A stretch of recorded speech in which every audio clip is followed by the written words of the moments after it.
Qu'est-ce qu'il vaut mieux prendre au petit déjeuner avant de faire du sport? Alors ça, j'ai fait plein de posts par rapport à ça. J'ai fait aussi une vidéo qui s'appelle le petit déjeuner idéal, un truc comme ça. Tu retrouves ça sur ma chaîne YouTube, tu as le lien dans ma bio. Et concrètement, ce que je conseille, hein, après c'est pas obligatoire pour tout le monde, c'est une bonne source de protéines potentiellement, des œufs ou du yaourt fromage blanc. Une bonne source de glucides, ça peut être des flocons d'avoine, ça peut être du pain potentiellement. Enfin après voilà. Le pain, ça dépend. Et un ou deux fruits si tu veux. Enfin, des fruits, c'est pas mal. Après, honnêtement, ça, c'est vraiment le truc de base. Mais il y a des gens, ils mangent. Tu vois, je parlais de ça avec quelqu'un d'autre. Il y a d'autres pays, par exemple en Asie, où en fait le petit déjeuner, c'est le même repas que le dîner et le déjeuner. C'est-à-dire qu'au moins, ils mangent potentiellement du riz et du poulet au petit déjeuner. En France, on n'est pas habitué à faire ça. Mais potentiellement, je pense que ce serait encore plus intéressant de faire un vrai repas, genre normal, hein, comme un déjeuner, un bon déjeuner, un bon dîner, et le faire dès le matin, tu vois. Parce que je sais pas pourquoi en France, c'est culturel, hein.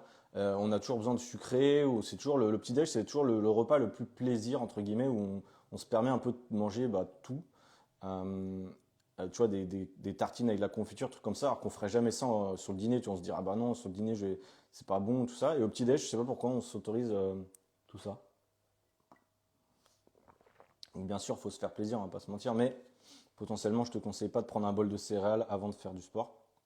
Une bonne source de protéines, une bonne source de glucides, ce serait ce qu'il y a de mieux. Jeûne intermittent compatible avec la salle de sport, oui, bien sûr, c'est compatible, dépendant quand tu t'entraînes et dépendant comment tu le fais, à quel moment finalement et à quel moment tu vas t'entraîner. Mais après, il y a un temps d'adaptation pour tout le monde, je pense, au niveau du jeûne. Personnellement, je prône pas forcément le jeûne intermittent, je le pratique pas, mais voilà, peut t'adapter à tout le monde. Comment perdre du poids tout en restant puissant? Alors ça, c'est une question, j'avoue. Qu'est-ce que veut dire puissant? Je pense que ça dépend si c'est puissant en performance à la salle de sport ou je sais pas si ça veut dire puissant, mais pour le coup, ce que je comprends, c'est qu'il faudrait pas perdre toute sa force du coup. Et je te conseillerais de faire un léger déficit calorique, de pas essayer d'aller trop vite et surtout de consommer suffisamment de protéines tous les jours pour justement perdre du gras et non perdre du muscle. Ce qui arrive à beaucoup de monde qui veut aller trop vite et qui consomme très peu de protéines. Je pense que c'était ça ta question, Turfu. Donc voilà. Bonjour. Comment fait-on pour relancer le métabolisme de base?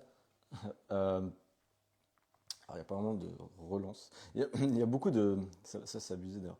Il y a beaucoup de gens qui font des méthodes relance métabolique, etc. La relance métabolique, c'est simplement se mettre en mouvement. Donc, en fait, c'est des trucs qu'on devrait tous faire. Marcher au maximum, rester actif ou active toute la journée et avoir une alimentation saine, tout simplement. Ne pas faire un déficit calorique trop important, potentiellement remonter un peu ses calories si on a été trop bas à un moment, mais ça dépend vraiment de chacun, donc c'est un peu compliqué à répondre comme question, je dirais. Euh, mais voilà, manger suffisamment, ne pas se laisser mourir de faim et se mettre en mouvement. Clairement, c'est ça, ça peut t'aider à avoir un bon métabolisme. Pour un débutant, tu conseilles de travailler sur machine ou dumbbell? Alors ça, c'est une très bonne question, Antonin. Et potentiellement, je dirais sur machine au début. Parce que quand je vois ce que, je vais être franc, hein, quand je vois ce que font les gens avec des kettlebells ou des dumbbells, donc c'est des haltères potentiellement, ou des kettlebells, donc c'est une espèce de cloche si vous voulez, pour ceux qui ne savent pas ce que c'est.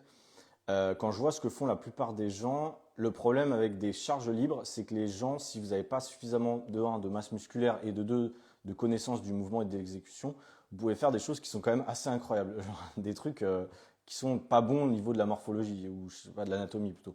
Et donc potentiellement la machine, ce qui est bien, c'est que ça vous guide dans le mouvement. Par exemple, enfin une presse machine pour faire les pectoraux avec une machine, logiquement vous avez la trajectoire qui est guidée grâce à la machine.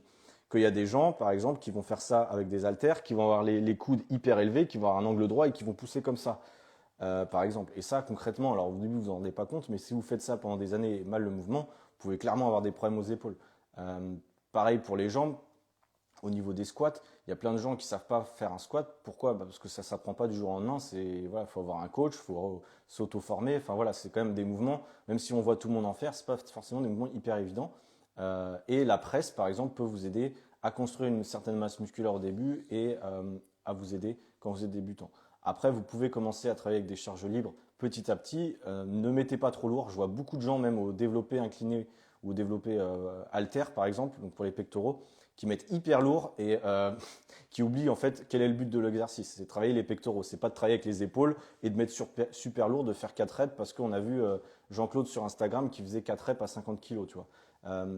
Ça, je le vois très souvent, des gens qui mettent trop lourd, même avec des charges libres. Donc, potentiellement, pour répondre à ta question, débutant plus machine, aller progressivement vers des charges libres, c'est mieux, mais y aller progressivement et faire attention et se faire aider surtout sur l'exécution des mouvements parce que ça fait peur des fois quand on voit l'exécution de pas mal de monde.